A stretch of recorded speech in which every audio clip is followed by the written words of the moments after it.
conversation, you know. I call them well, you can look them up and figure it out too, you know.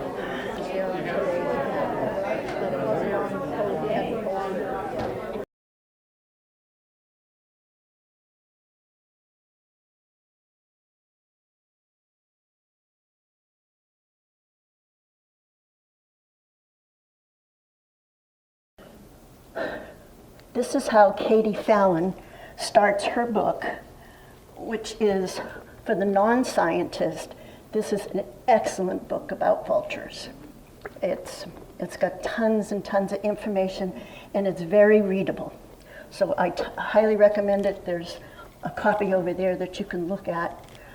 I ordered it off of Amazon without seeing, and I was worried because sometimes I get some scientific books and I can't get past the first chapter, but this one's great. So we're going to go through the general biology, migration, great places to watch vultures, and turkey vultures in literature and art. In North America, in the New World, we have 7 kinds of vultures. 2 of them are condors, and the other 5 are actually called vultures. Oh, I got my thing here. So the Andean condor, which is in India, is in the Andes, is considered the largest bird of prey in the world. The wingspans are 10.5 feet, and it weighs 18 to 33 pounds. When I was going through this slide program, sitting in my living room, I thought 10.5 feet is the wall of my living room. I can't imagine it trying to get up and fly out of there. They're in the Andes in West and South America. They forage by smell, and they will kill small animals to eat, which is not normal with a lot of vultures.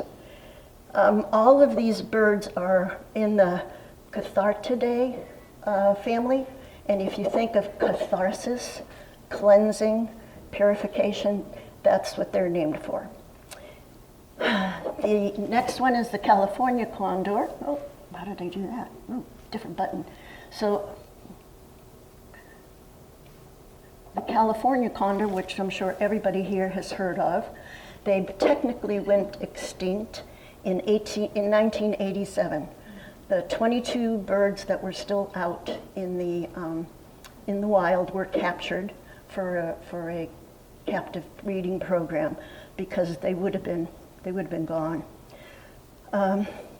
So their wingspan is a 9.8 feet wide, and they're up to 26 pounds, and they can live for up to 6 years.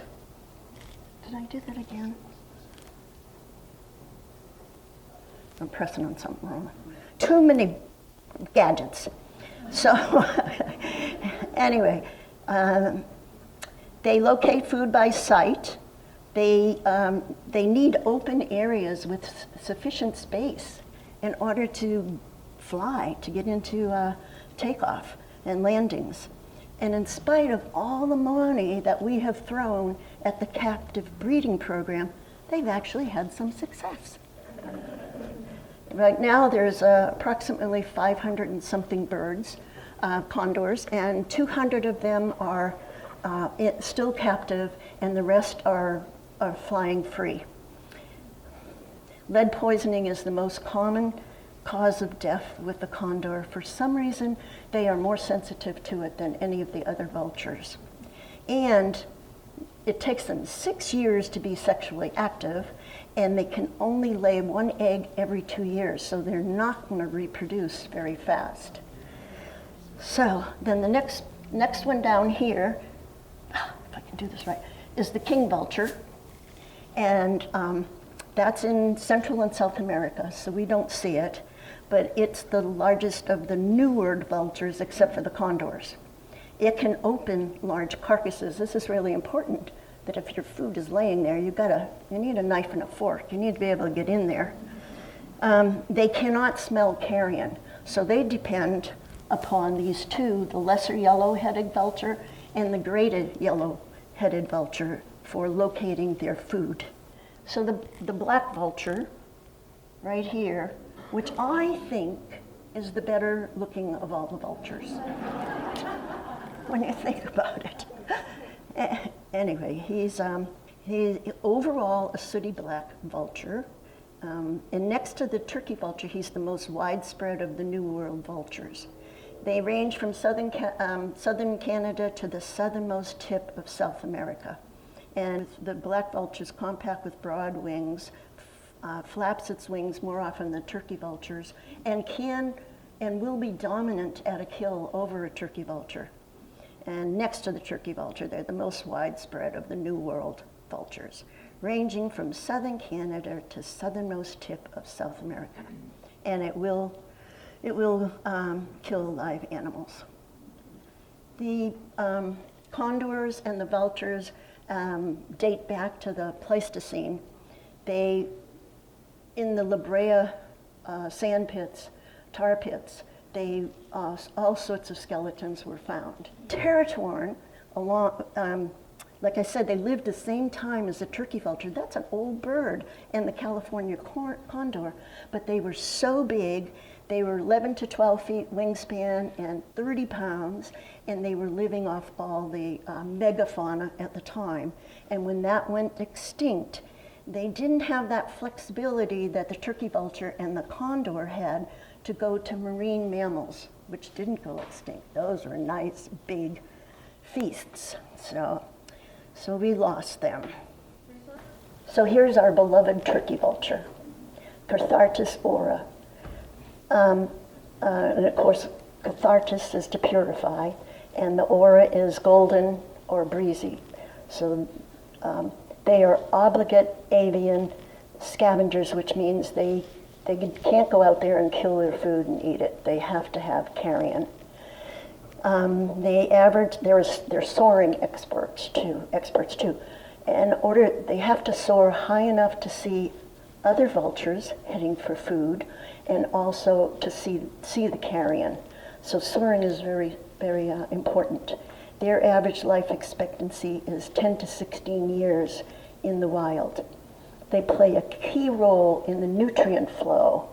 I always think of the salmon that come up the rivers, and the bears go and they grab the salmon and they eat the salmon, and then they go off and poop in the woods, and they're replacing the nutrients. And that's what turkey vultures do too. They're actually brown, not really black. They look black from below. They're awkward on the ground because they have chicken-type feet. But they are protected under the Migratory Bird Act of 1918.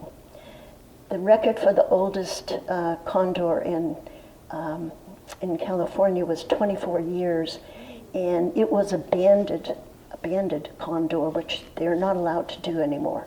They have to do wing tags, and you'll find out why in a bit. So then the oldest one in that captivity was 48 years old. Didn't turn gray. Anyway, so there's 3 subspecies here in North America, and ours is the meridionals, meaning that it's west of the 100-degree meridian. So it's just the west coast, which is our vulture. And this is their range. And they have a lot of yellow in this picture, which is spring and summer, and yet we all know that some of our vultures do not migrate. They stay here year round.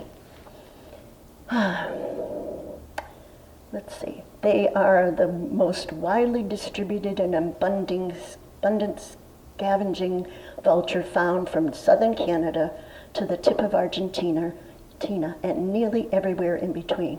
Why? Because of the adaptations they're able to make. They use human subsidies. Roads and berms on the sides of highways give them a lift source. Livestock operations provide good roosting opportunities and food. And the urban heat islands help to keep them warm. I think of them like cockroaches and coyotes. They're going to be with us for a while. So to tell them And this artwork is by Jana Dudley of Lincoln. Is she here? No. Okay, so the adult has a white hooked beak. It takes 4 to 6 years to become reproductively mature, so they don't have a big advantage either. The recently fledged here has got a gray head and a gray beak, and this photo is by Ron Pazzi at Folsom Lake, and they have stony gray-brown eyes. And the next one is an immature, and I'll tell you, this is Deren's, I think Deren's sense of humor. It is black, and it has a black and white tipped bill, because it's not totally mature yet. And the white specks on the upper body are the result of roosting position. You can all figure that one out, huh? So, and here's a comparison of the wingspan. On the left is the red-tailed hawk, and the next one is the osprey, and then the turkey vulture, and then the bald eagle, the golden eagle, and a California condor. Someday we're hoping to see a condor in the northern Sierra. So keep your eyes peeled.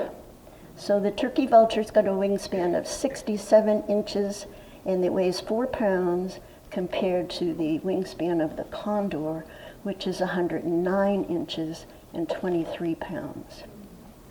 This one is a common pose. It's called heraldic pose. And there's an empty seat right here. If you could see better, I don't know. A heraldic pose. And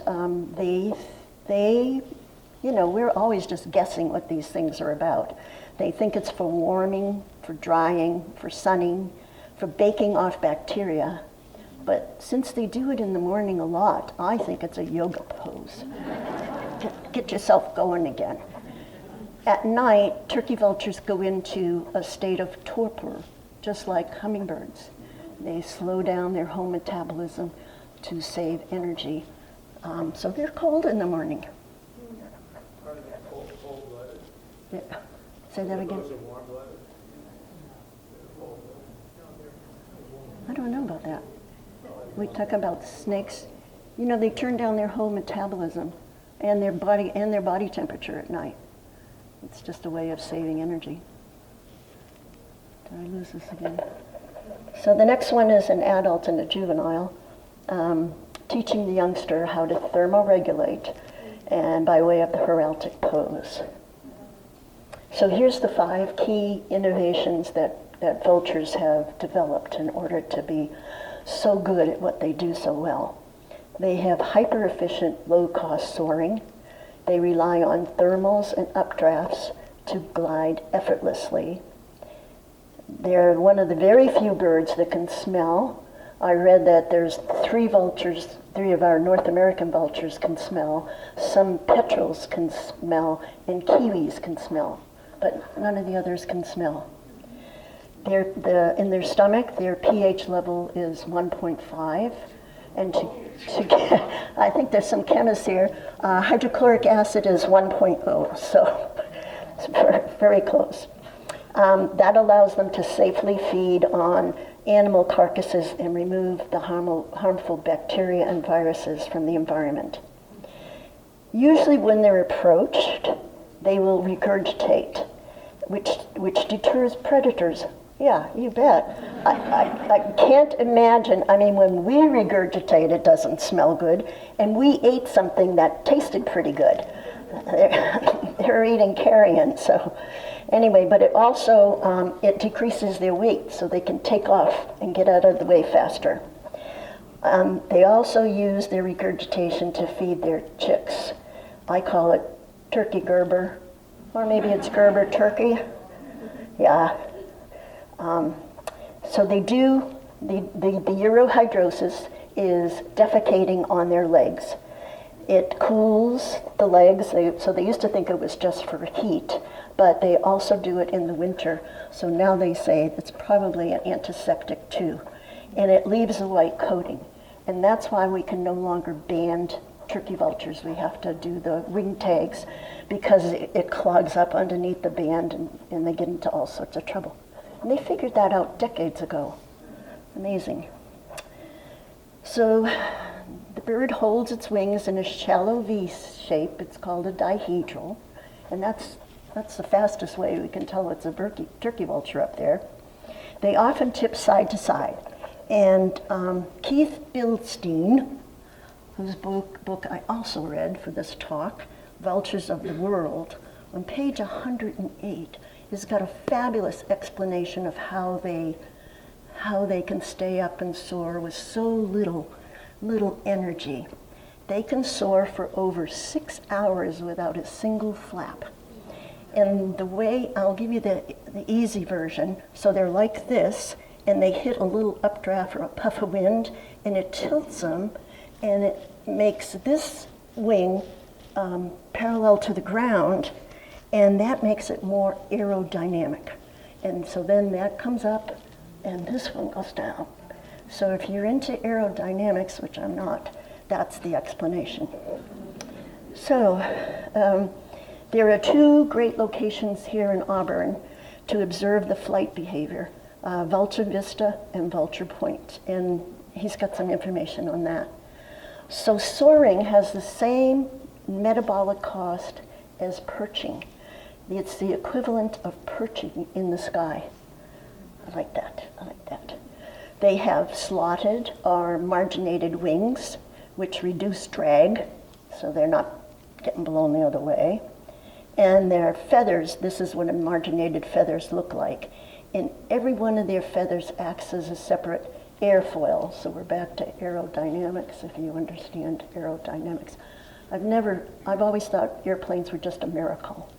I don't know how they do it. So they also have a vast wing area to body weight. And there's a few words I've had trouble remembering, and that's called wing loading. Wing loading. So they're huge wings, and I said it was like a 3-pound bird. So there's not a big load on their wings. Here's our updrafts and thermals.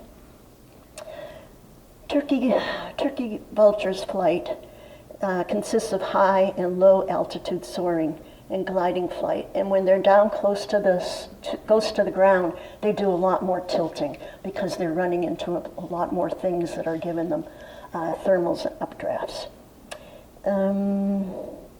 So an updraft is a pocket of upward moving air from slopes or vegetation or buildings.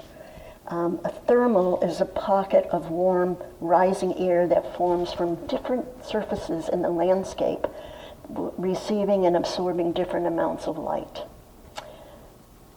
So on migration, they typically engage in soaring interspersed with gliding flight on partially flexed wings. And that's, I know all our vulture watchers will explain it. They'll say, oh, look, now their wings are straight. They're going to head south. Anyway, because they're not doing this so much.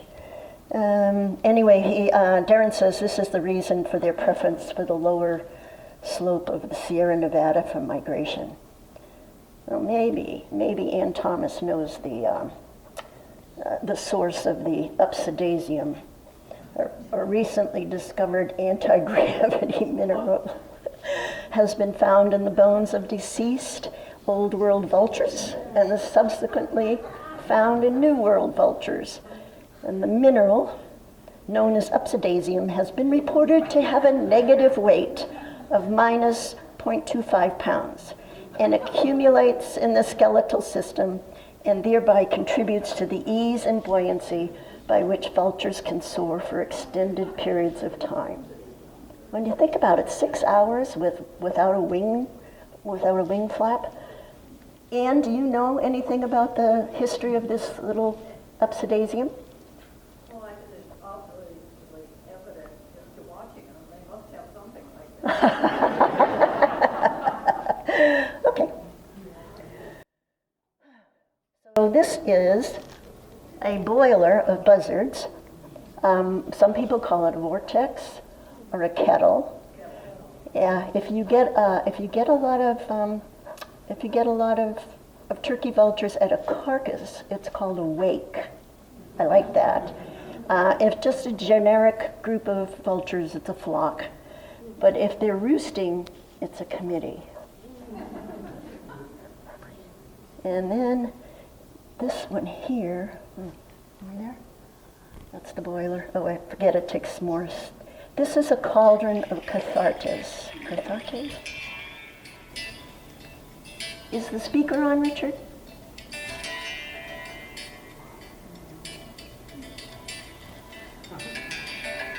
The speaker under the table, is that on? Did you ever turn it on? No. No. Okay. So there is some music here, and it's called The Aerial Boundaries by Michael Hedges from a collection called Big Day Vulture Music. So Deren estimated there's at least a couple of thousand vultures in this video.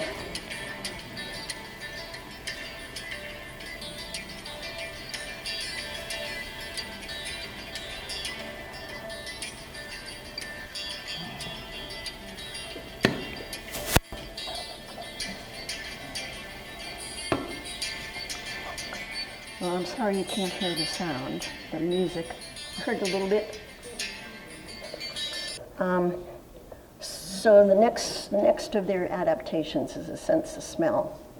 The lack of a divided septum allows permanent free-flowing air to come in contact with mitral cells, neurons in the olfactory bulbs. So they don't even have to inhale. It's just blowing through. The turkey vulture has the largest olfactory bulb of all birds and the most sophisticated sense of smell of any animal. It detects ethyl mercaptan, which smells like rotting flesh. So that's added to gas, propane, natural gas, to alert natural gas workers to the presence of leaks. We've all noticed that in our kitchens, right? If we didn't get the gas lit, it smells pretty stinky. So anyway. So he follows, the vulture follows, the wind goes through, he follows around and around and around, and then he goes to a perch, and he'll sit there, he or she, excuse me, I should be using they, will sit there for an hour or so before descending down to the forest floor to check out the carcasses. They're either looking for predators, which there's not a lot of predators. Two books never listed any predators, but another one did. Or they're waiting for the initial gases to dissipate so they can consume safely without getting sick. This photo is by Dennis Cavallo. And in 1978, the U.S. banned the use of lead in paints because we knew that children were taking chips of paint and eating it and having problems. I worked with my dad in the late 76, as a matter of fact, and he was making money putting heavy-duty wallpaper over all the lead paint in apartments in Boston. And it was a good job. He talked about it a lot. Anyway, we knew that it hurt children. Why we didn't catch on to other things, I don't know. In 1991, they finally outlawed lead in ammunition for hunting waterfowl. Not for the rest of the birds or anybody else, just waterfowl. Lead shatters into incredibly tiny fragments in the victim, so when they're eviscerated or field dressed, and the guts and everything is left out in the field, they don't take that home. The lead is available to our vultures, condors, and bald eagles, and anything else that's going to eat the carcass. 1995, we got smart and got lead out of gas. 2013, California finally passed an assembly bill to ban lead in ammunition for hunting wildlife, but it was not fully implemented until 2019.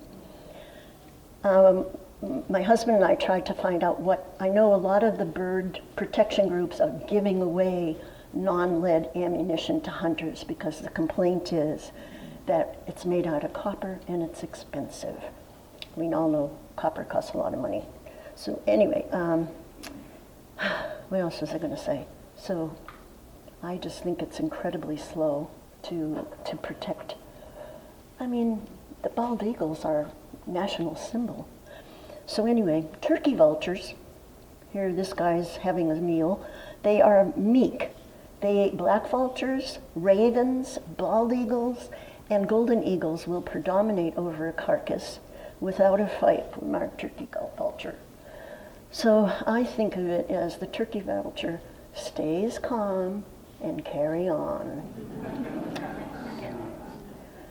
So here's and they prefer their carcasses a little fresh. They're not as eager to eat them when they're really old. So, but they have to have let out enough odor for them to be found. So here it says 72.4% are found at the 2-day-old. And 64% of them are eating at 24 hours. And then by the 120 hours, not so good. Only 19% will be eating them. But if there are no other options available, they will eat putrid organic matter. But I also found that they don't eat other vultures, dead vultures. They don't eat any vultures, dead or alive. So they're very humane. No, wrong word. So in this little slide, they're talking about the fact that they actually prefer herbivores. And they're showing now if a vulture strips a carcass down to the skeleton, there's only a tiny bit left of the of pathogens, and but normally there's a much bigger dose of pathogens, and I'll tell you those in a minute. But once it goes through the turkey vulture, again, very few pathogens because they have hydrochloric acid in their stomachs. So they are not just the board of health. I think they're the smorgasbord of health. They eat anthrax, tuberculosis, rabies, botulism, gangrene, tetanus, distemper, and hoof and mouth without it bothering them. Yeah, amazing what they do. And then this is Deren's cleaning up the roads. Yep. Get the little pests. And then the last of those 5 things was the urohydrosis, which we kind of talked about, that you can't ban these birds, you have to wing tag them. And I think it's antiseptic, it's cooling, but it does evaporate and leave their legs very white, the materials in it. Now we're going to talk about nesting. So they do get around to that eventually. I think we said 6 years. No, that was the condor. Anyway, it takes them a few years to get to the breeding stage. And this is they like to put their nests, note the quotes, there's no nesting material. They like to put their eggs in nest caves, in rock crevices, hollow trees, thickets, or abandoned buildings. No nesting material for these tough birds. They want to baby those babies. So this is a picture of the Middle Fork American River, the old limestone quarry, which I think I'd like to have to go take a look at. And he says it's a popular breeding area for turkeys. So they typically lay 2 eggs. The male and the female alternate days for feeding and incubating. Isn't that nice? Yeah. Anyway. So here's a picture of some eggs in a crevice beneath a boulder in that same limestone quarry. And here's the eggs up close, and you can see what I say. They look like I could sprinkle with a paintbrush. And here's the chick. This one is approximately 33 days old. They have slate blue eyes, and they have a black hooked beak. The parents can use their flat chicken feet to restrain the nestlings. I don't know what they're stopping them from. Maybe they're iPads. I don't know. But they put it on their nest. They also use that as a common way to remove the nestling's bill from its throat at the end of a feeding. And I think of women, I don't know, anybody that breastfed and you pop that, pop that baby off. Anyway, that's what I think of there. Because they regurgitate food to feed the young, the nests can be located by smell.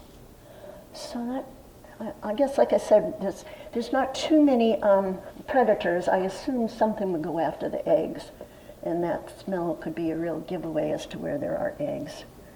They're not concerned with the domestic niceties like misting materials, but their own hygiene is actually very good. They like to bathe after they feed. This is a juvenile in care of the Gold Country Wildlife Rescue. I think she's kind of gorgeous. 55 to 62 days old. They fledge between 60 and 84 days. So we're going to go from birth and fledging to death. The risk factors for turkey vultures. One of them is shooting, of course. Have you ever seen a sign in a wildlife area that hasn't been shot up? Well, what a better target than some bird flying overhead. And then I'm sure people just shoot them for the heck of it. Turkeys and black vultures cause more airplane strikes than any other bird except the Canada goose. I had no, you always hear about the geese. I never heard about that. Because they're, what do you call them? They're kind of awkward, so they can't get out of the way of the airplane.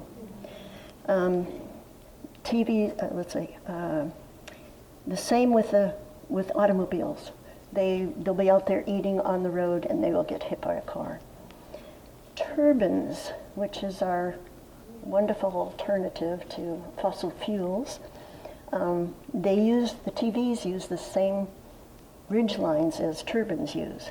And so turbines kill 140,000 to 328,000 turkey vultures a year.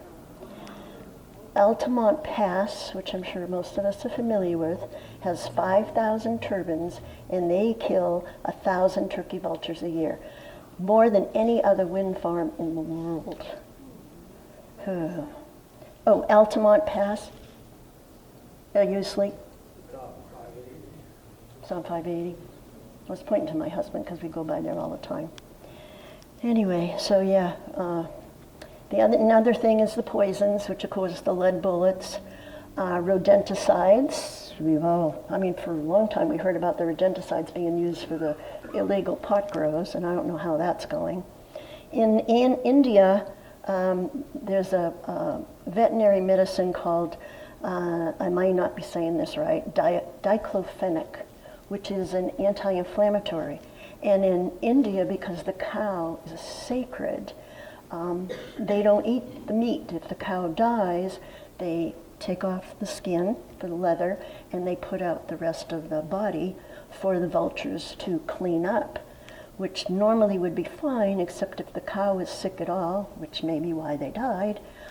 They have got this anti-inflammatory in their system, which works in an opposite way for turkey vultures, leading to kidney failure. So anyway. So they have finally outlawed that in India, but it's used by people.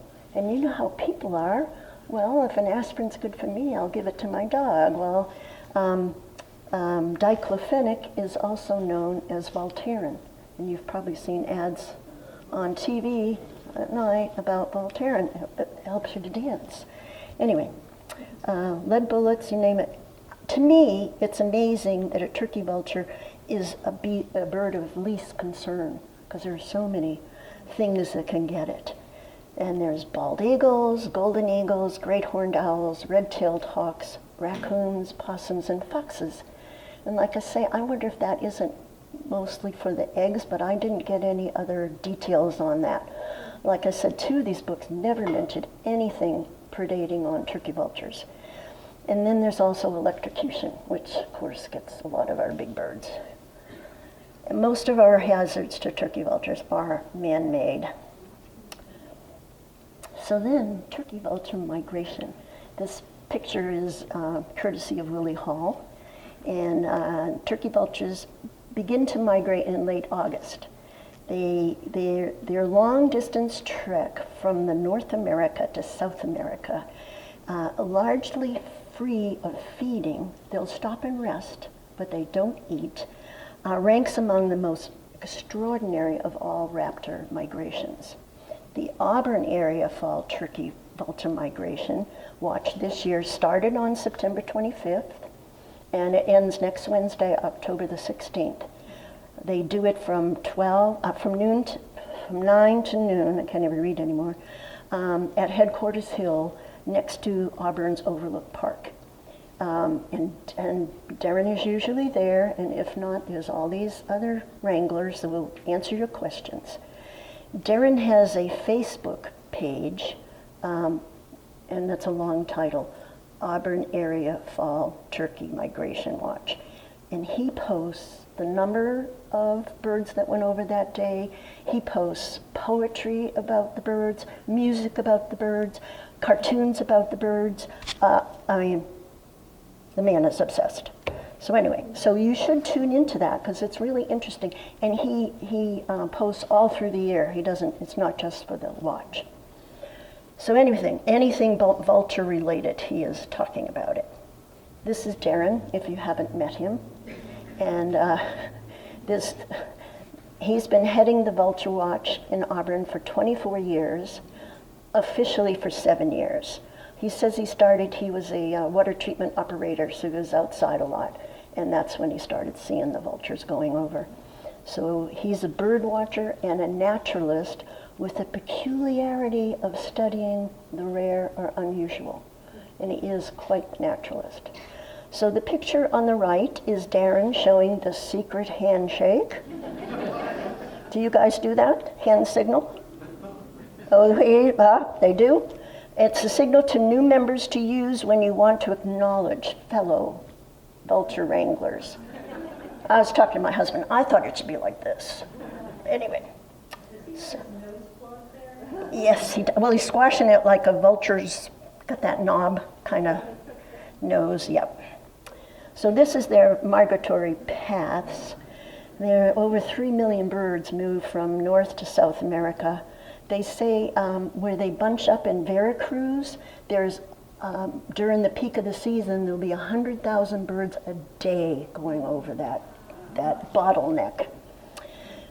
They migrate from the high latitude breeding areas in North America to the tropical wintering grounds in Central and South America. And they can lose 30 to 40% of their body weight. And my understanding, when they get down there, they push out the resident vultures and take their food. The East Coast vultures are partial migrants. They travel about a third as far as our guys, and only and the ones in the middle only go about a fourth as far as those breeding in the interior of North America. So our guys are their champions, our western turkey vultures. Keith Bildstein, I think I already held this book up once. This is more scientific than the other vulture book, but it's also incredibly readable, and he has a whole middle section is broken down into the different species. So if you're not interested in the ones that aren't here, you can skip all that section. Anyway, good book. But he's one of the preeminent experts on raptor migration. He works out of Hawk Mountain Sanctuary in the Appalachians. And I love the irony of this. That used to be a famous hunting place where people went to shoot turkey vultures to cash in on the bounties. And someone got smart and preserved they figured out there were so many birds going over, so they figured out and they preserved it in 1938. Their patterns are adaptable depending upon the food cycles, but the turkey vulture is basically a tropical bird that's done well, so it's spread north, but getting out of the cold weather is still important. And I've lost my thing. I guess that was it. So many migrants stop over in our area. This is amazing to me. Auburn is such a big migration area for turkey vultures. And they just stop and then they leave the next morning. But this is the breakdown that the coastal raptors in Washington send to Deren anyway, the percentage of satellite-tracked vultures that get to the closest to vulture monitoring locations. So Golden Gate Raptor Observatory only gets 7%. Land Park Sacramento gets 14%, and Auburn gets 80%. Isn't that amazing? And how many do we say have been up to the Vulture Watch? Well, you've got a week. You better get up there. And he does it every year. Anyway, so these are some of the coastal raptors which are in Washington State.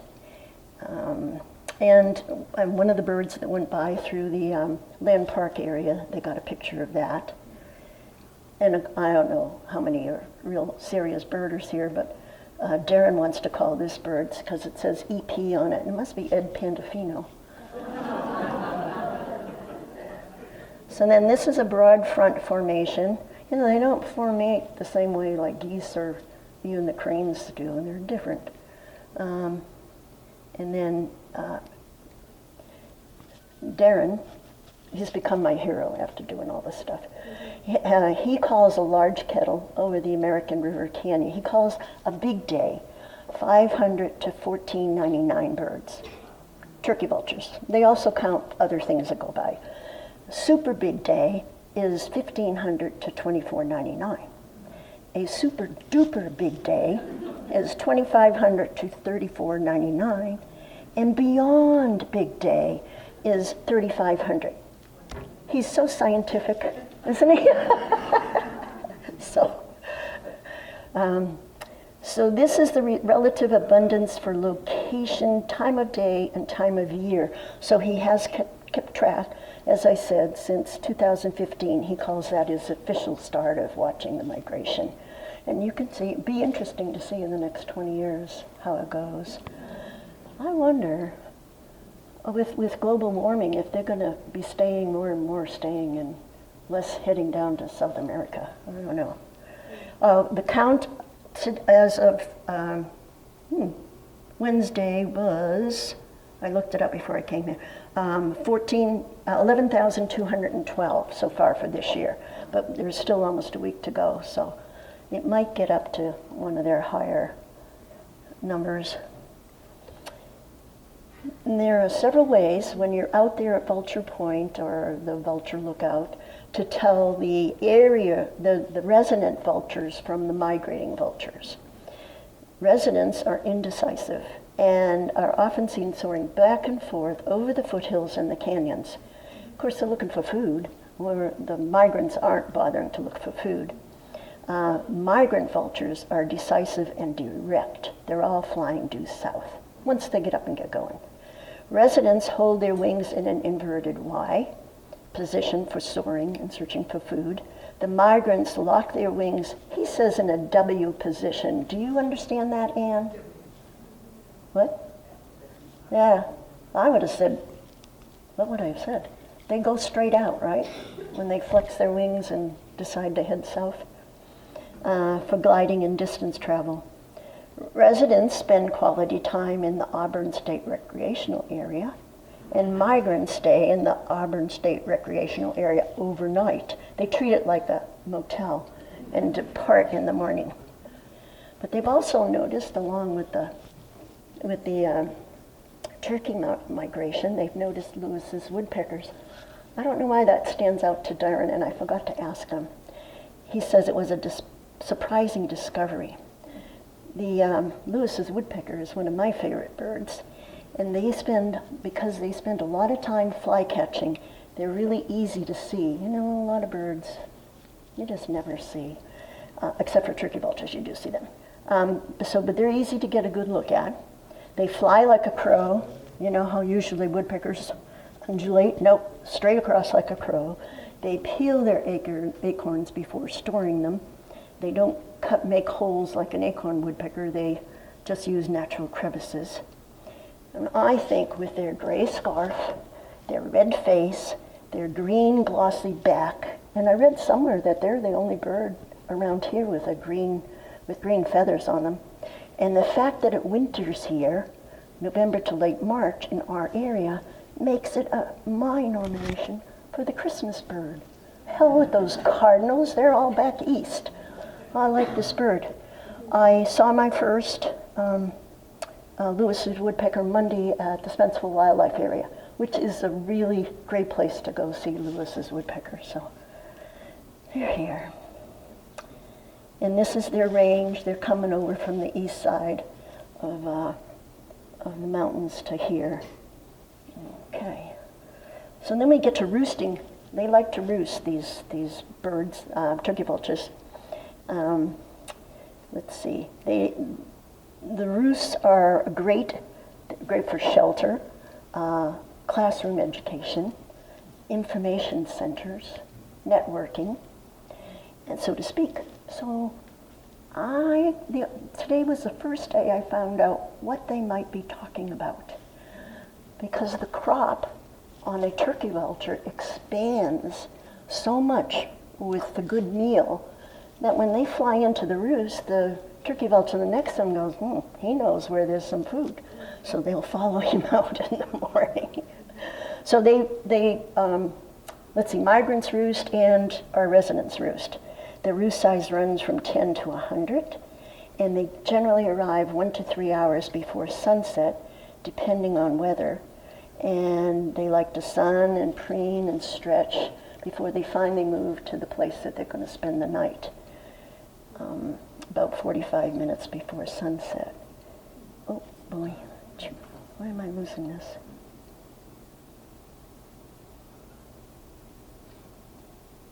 Okay. They leave in the morning.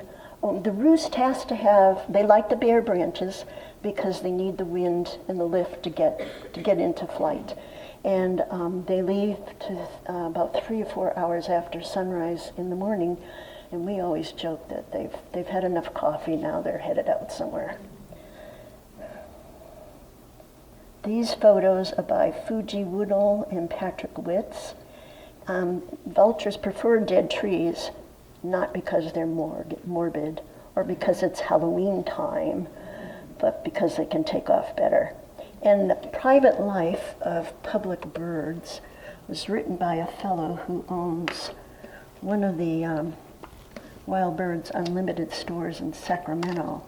And he has, I can't read it because it's too dark up here, but he's got a fabulous paragraph.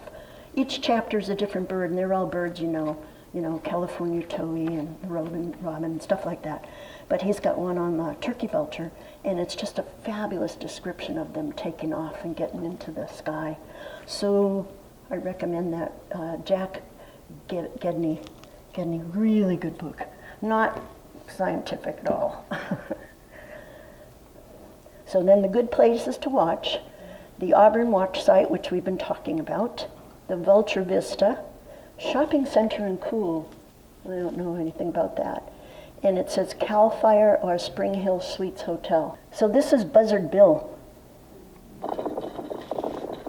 This is the chief meteorologist up at the Vulture Watch in Auburn. You get to see that if you go there. Tells them how fast, tells them about the wind, which direction the wind's going, and the fact that it's winding. So here's the watch site. It's 840 Pacific Ave in Auburn. And if you put it into maps or whatever, it'll lead you right to it. And you come to, let's not mess this one up. You park in the parking lot, and then you walk up this little trail, and it takes you up to the site. And it's pretty obvious. And you'll see people, normally you'll see people up there on the top. So. Can you point again where the trail starts? Okay, so you come from there's all the parking. It's right in here. Where you're parked, and then where do you go? Okay, so you'll see a trail. You stop, oh, you'll see it, so you're back, way down there, I thought it was further. No, way down here, and it comes up to the top of the In hill. the middle of that line of money. Okay, Ann? The trail that shows the red line, yeah, the road, Yeah. that's a much smoother, more even trail to get up. Uh-huh. If you do follow over the road, it's not very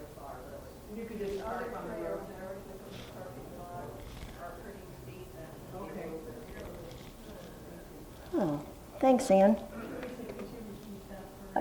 I've just only gone up that way. So Ann is saying that if you park there, you got to walk down here, but there's a much easier trail up to the top of the hill. See this red line? They can park on the road right by the gate where it gets dark. Oh, okay. They can park on the road. Yeah, right down on the road there. All right. That makes it really easy.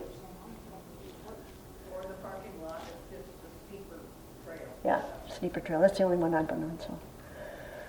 So Vulture Point is on Highway 49, and it says it may be the best location for getting under hundreds of migrants. From 9:45 to 10:30 is the best time of the day, and they're going down. For us, going down into the canyon from Auburn. It's between Murphy's Gate and the Auburn State Recreation Area office, which means nothing to me. I live in Nevada City, so anyway, I hope it means something to somebody else. Just past Murphy's Gate is what it sounds like. Yeah, that's what it says, yeah. So Vulture Point is near the Mammoth Bar entrance on Old Forest Hill Road, and it's great for observing resident TVs, and we just learned how to tell the migrant from the resident, right? Right. There'll be a quiz at the end. So here's another picture of the Vulture Point from Old Forest Hill Road. But if you're really desperate to find a turkey vulture, this is Deren's house.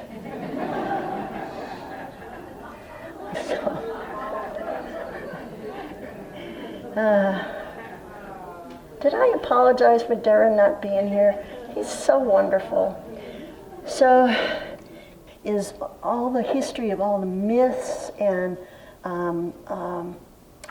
ancient art about vultures. They showed up everywhere. I'm sure there was one in Tutankhamun's tomb.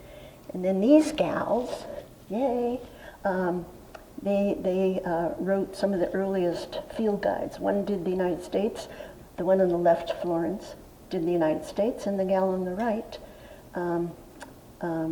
Irene, did California. Florence, I love this, oh God, I'm having trouble with this thing. She was an activist in bird protection and women's rights. She objected to birds being called by the male's name. And the example they gave was an olive green, a female with an olive green back and a yellowish breast is known as the black-throated blue warbler, because that's what the male looks like. Okay, where's my IT? Oh, no. So Irene did the book on California. Oh, and both of these gals, their families were friends with John Muir, which is probably part of the reason they got interested in nature. But the second one was really into the breeding chicks, how they raise their chicks. So she was the first to pursue a lot of that. And then Deren, being a cyclist and a bird watcher, was excited by the literary cyclist. And the book on the right, Louis Hale, he rode around Washington talking about all the different birds. And he compared bicycling as the closest thing that we get to flying, on our own power. And then Bradford Torrey has got Field Days in California, collection of essays. And Deren will quote these guys a lot in his Facebook blogs. Winter Sunshine by John Burroughs, and it was with John Muir. He's got some fabulous quotes. And I kind of get the feeling, I couldn't get these books out of the library, but I get the feeling that he was kind of like the Mark Twain of his day. He says, the national capital is a great place for buzzards.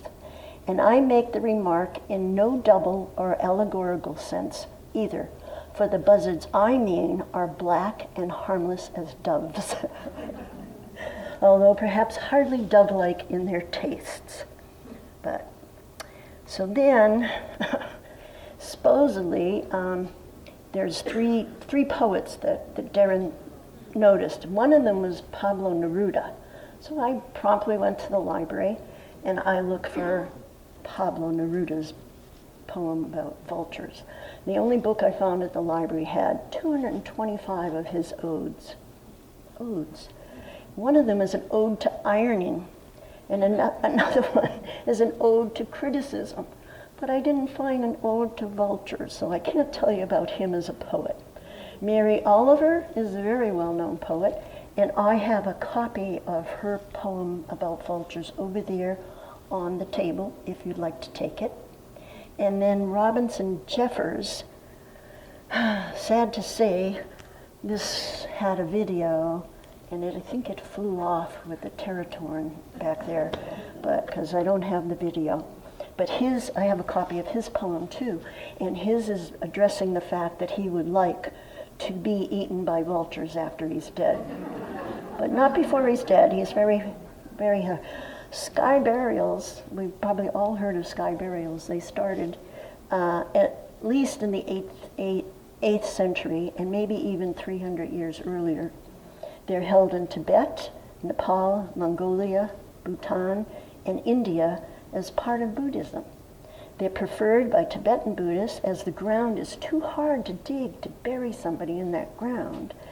Rocky. And Tibet is above the timberline, so you're not going to cut down trees and make coffins and all that stuff. So it really makes good sense. And once the skeleton, the body is picked clean to just the skeleton, then they would crush the bones and use it for fertilizer. So no waste. I think it's a wonderful way to take care of that problem. Then we've got humor, give science wings. And so we've got some nice cartoons to look at. Give my voice a little rest. Can you read that, or should I read it? Okay, don't know what happened. On the way up here, I smacked into the turkey vulture, and there we go, up there in heaven. I like this one especially. Sounds delicious, but I'm just going to grab some French fries. And then Deren says he's the bald-headed guy. So the neighborhood association said I could have a bird feeder, but they didn't specify what kind. Life is not all lovely thorns and singing vultures, you know. From the Addams Family. Oh, I should have had some music. And then he says that, and I remember this Vulture and the Peanuts things, Charles Schulz was a Vulture fan. And then he's got this great picture of a archer with and Vulture origami. And if you go on YouTube, there's a million things telling you how to do it, but I couldn't do it. So, but they're really cute. And then of course you could get yourself a tattoo. So, I don't know who this is. This is a sweet old buzzard that's not Deren. I hope not. So then, sweet old buzzard. Then he's got a list of recommended reading and sources. And the first one on the online is his website, his Facebook page, Auburn Area Annual Fall Turkey Vulture Migration Watch. And so I printed those out because I thought nobody's going to remember all those words when they get home. So there's a list over there of the resources. Oh, thanks. Thank you for coming.